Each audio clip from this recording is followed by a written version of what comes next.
As a student of shooting, you doubtless enjoyed the good technique exhibited by Tom Cruise in the alley mugging scene in Michael Mann's movie Collateral.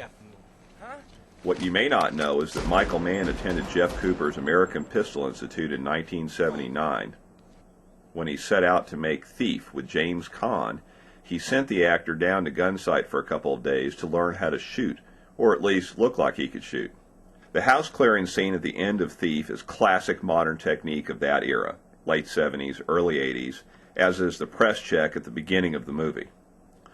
James Caan is reported to have said in a Rolling Stones interview that going to Gunsight was one of the most eye-opening things he had ever done, because he suddenly realized just how good a good shooter actually was.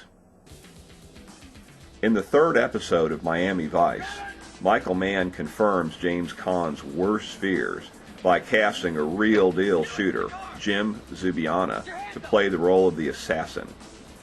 Jim does a classic Bruce Nelson under-the-shirt appendix draw, presumably from a Bruce Nelson summer special holster, and a Mozambique.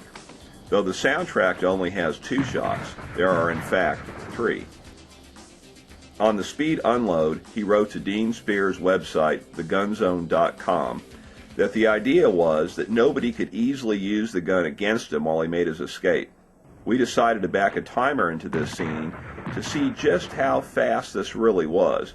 Of course, since Jim was on the offensive, he was the initiator, so his response time is actually 0.